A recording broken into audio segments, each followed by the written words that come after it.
One person who did not like the message of no kings was Donald Trump. He was subtle. He was subtle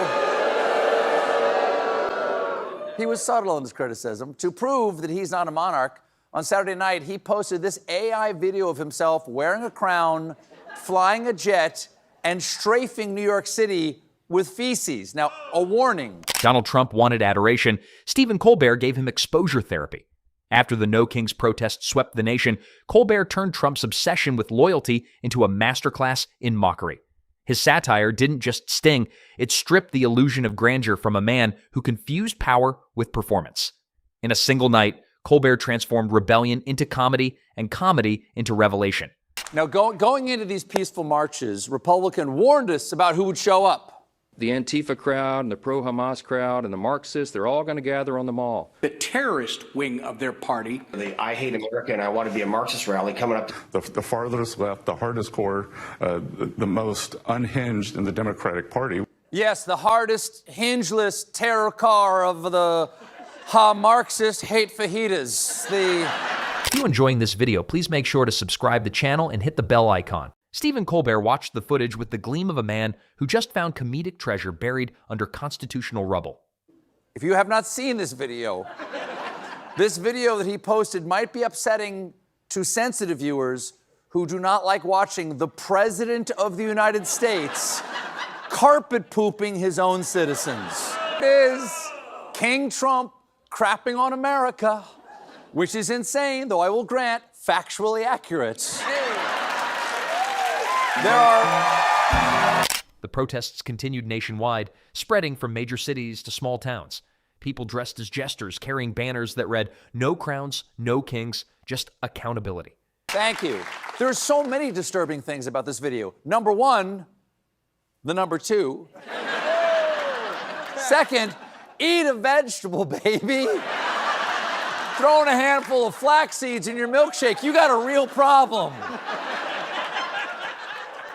Come on. This video was vile and violent and only proves the point of the No Kings March even more. What decent Democratic leader would ever post a video of themselves on peaceful protesters? Trump's aides, desperate to change the narrative, arranged interviews praising his visionary leadership. Trump's attempts to silence the noise only amplified it, turning his resistance into its own form of validation for the protesters. The GOP is having a rough ride with all of this, and in their attempts to distance themselves from the Nazi, it's not being helped by the fact that we recently learned that Trump is considering an overhaul of the refugee system that would favor white people. Explains the new poem on the Statue of Liberty, "Give me your Gwens, your Declans, your huddled Chads yearning to J. Crew." As the weeks passed, cracks began to show in the royal facade. Approval numbers dipped, alliances fractured, and even longtime supporters began whispering doubts. But there is some good news out there because today, thanks to Trump's newly brokered ceasefire in Gaza, all living Israeli hostages and almost 2,000 Palestinian prisoners have been released. Donald Trump did something good. Kind of surprising to see him do something good. It reminds me of, in The Empire Strikes Back, when Darth Vader revealed this shocking secret. "Luke, I am an organ donor." Despite the deal,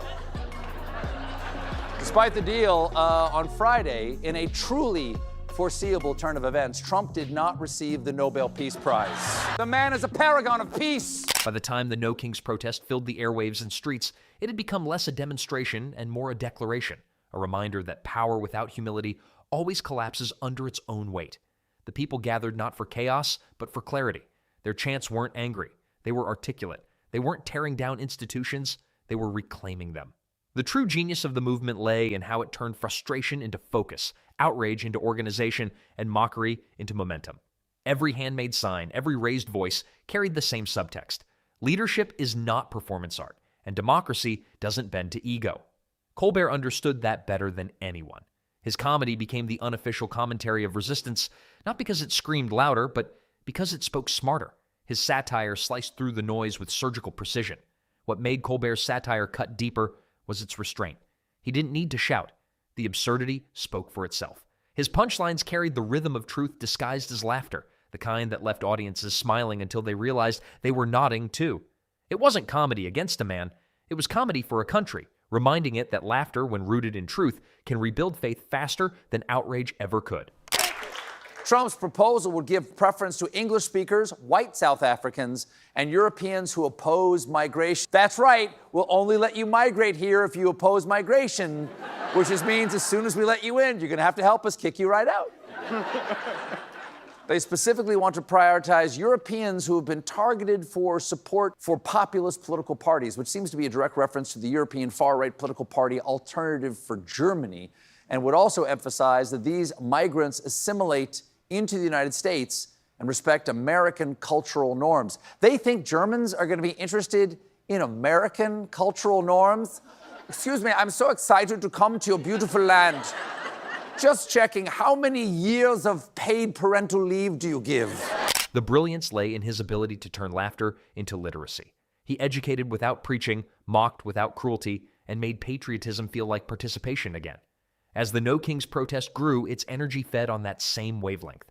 The movement's power didn't come from confrontation, but from conviction. It wasn't about dismantling a person, but dismantling the delusion that leadership could be inherited through branding. Colbert mirrored that mission in every broadcast, turning the nightly monologue into a classroom of civics disguised as satire. His humor reconnected people with the very thing Trump's theatrics had tried to blur, the difference between governing and performing. Each demand for loyalty revealed how shallow his understanding of leadership truly was. He treated reverence as proof of authority, unaware that real respect can't be staged. He is a one-man hate march. I mean,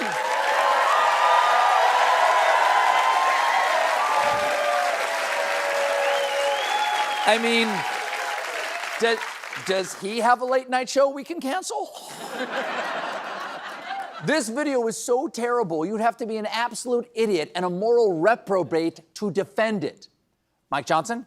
Speaker Johnson, you say that the Democrats had a Hate America rally, but what does it say that the President of the United States over the weekend released a video of him pooping on the American people?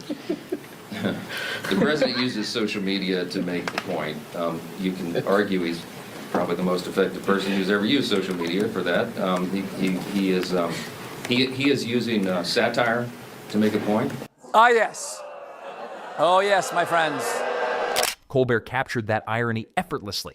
He didn't invent caricatures, he revealed them. His satire became the reflection Trump couldn't control, the mirror he couldn't shatter.